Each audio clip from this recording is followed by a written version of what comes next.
Voyons avec un exemple concret, mais néanmoins simple, comment créer des phases et l'impact sur le graphisme des éléments. Alors sur ce projet, on va passer phase par phase. Donc dans cette vue 3D, j'affiche tout et je vais avoir trois phases. L'existant, voilà, avec deux parties bien distinctes, un avec de l'aménagement intérieur. Dans un premier temps, je vais m'occuper du local appelé local 1, cette partie-là, une extension. Venir créer une ouverture, donc une suppression d'un bout de mur, créer un nouvel aménagement intérieur. Et pendant cette phase-là, j'aurai besoin, mais temporairement, de créer des cloisons que je supprimerai vite après. Elles ne doivent pas rester.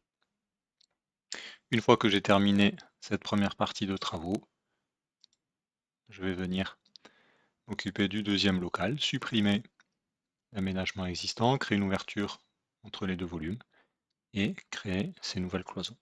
Alors voyons comment réaliser cela. Je vais passer sur un fichier qui contient une première base, mais qui n'a pas encore de phase ni d'organisation en rapport avec les phases. Onglet Gérer, phase. Je retrouve mes deux phases par défaut, existant, nouvelle construction. Alors existant, ça me convient, je vais laisser tel quel. Nouvelle construction, je vais le modifier, et je vais l'appeler par exemple local 1. Pour créer une nouvelle phase, je dois insérer avant ou après. Alors l'ordre a de l'importance, il n'est pas possible ensuite de remodeler ou de remonter ou redescendre les phases. C'est à ce moment-là qu'il faut faire attention. Donc je vais bien m'occuper de mon local 2 après mon local 1, donc insérer après. L'ordre ici a une importance, la numérotation, dans l'ordre croissant et chronologique. Je vais donc renommer ici local 2. Je laisse les remplacements de graphisme tels qu'ils sont. Ok, j'ai créé mes phases et je vais pouvoir maintenant attribuer à mes éléments la bonne phase. Alors tous ces éléments sont existants. Je vais donc dans leurs propriétés de phase de construction indiquer qu'ils sont existants. Je reviendrai sur la démolition après. Le graphisme change.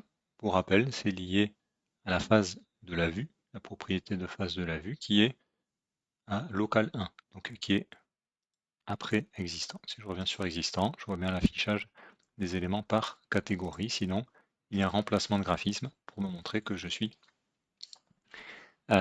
déjà existant. Alors je vais m'occuper de ce premier local. Je vais passer dans la vue 0, c'est le même fichier, et puis créer quelques murs. Voilà, peu importe vraiment les dimensions. Voilà, j'aurais besoin ici d'une extension. Très bien. Alors, vous avez noté que ces éléments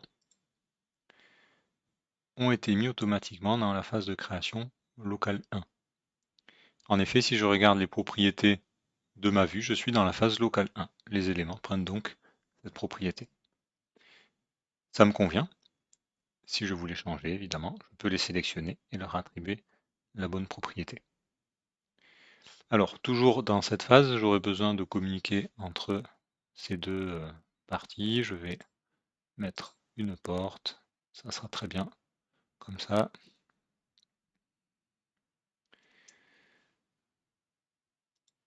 Elle aussi sera créée dans cette phase-là. Et j'aurai besoin dans cette phase de travaux d'avoir temporairement un petit local qui ne sera pas destiné à durer, mais dont j'aurai besoin au début des travaux. Je vais donc créer un mur. Alors peut-être, allez, intérieur brique 110, très bien, peu importe les dimensions.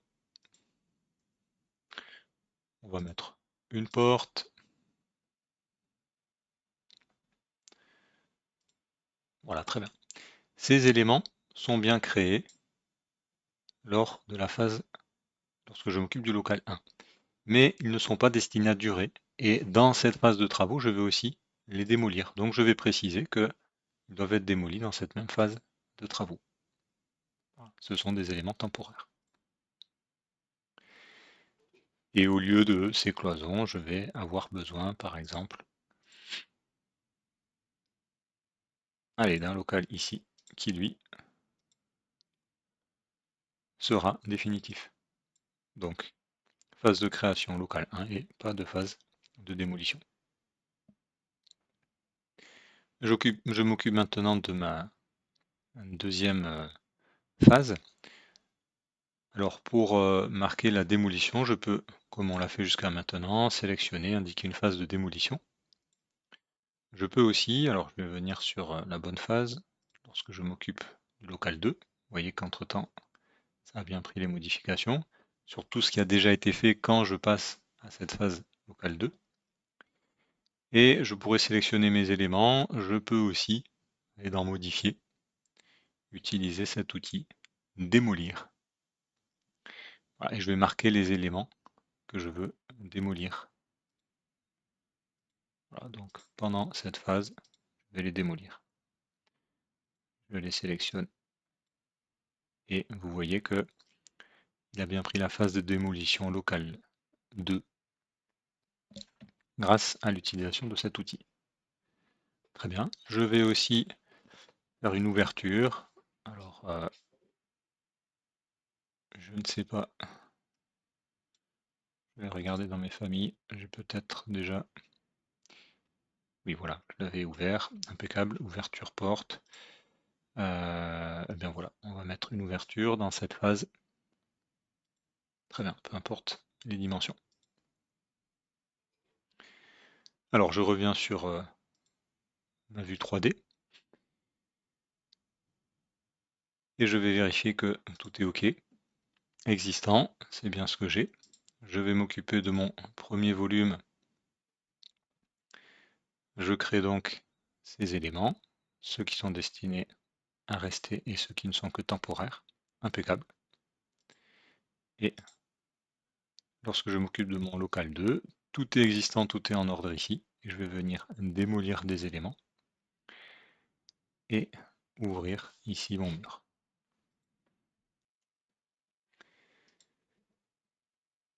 Je reviens sur gérer phase. Alors, comment faire lorsqu'on a trop de phases puisqu'on ne peut pas les supprimer? La seule possibilité va être de combiner avec une autre phase. Alors, pour faire simple, ici dans mon exemple, on imagine que finalement il n'y a rien d'existant, tout sera de la nouvelle construction. Eh bien, je vais décider de fusionner existant avec local 1. Alors, l'ordre dans lequel on opère est important, hein. C'est bien existant que je sélectionne et que je vais combiner avec local 1 pour prendre les propriétés de local 1. Si vous faites dans l'autre sens, évidemment, local 1 combiné avec la précédente, et bien, ce serait les propriétés existantes qui seraient appliquées. Donc dans mon cas, je vais bien prendre existant, combiné avec suivante. OK, très bien. Et lorsque je reviens ici, par exemple en local 1, eh bien, je vois qu'il n'y a plus cette notion de mur qui était antérieur, qui existait déjà. Ils ont bien dans la phase local 1. Lorsque je sélectionne ces murs, voilà, ils ont bien pris la phase locale 1, puisque j'ai fusionné leur phase initiale existant avec local 1. Je dis fusionner, vous avez vu le mot Revit, hein, c'est combiner pour être exact. Voilà une petite démonstration simple mais pratique des différents effets du réglage des phases sur les éléments. Évidemment, vous pouvez organiser des vues dédiées pour chaque phase en organisant votre arborescence du projet. Je vous renvoie aux vidéos qui parlent de l'organisation de vos fichiers très vite avec notamment la personnalisation de l'arborescence. Et on pourrait très bien avoir une organisation par phase avec de nombreuses vues à l'intérieur de chaque phase pour des projets évidemment plus étendus que ce petit exemple.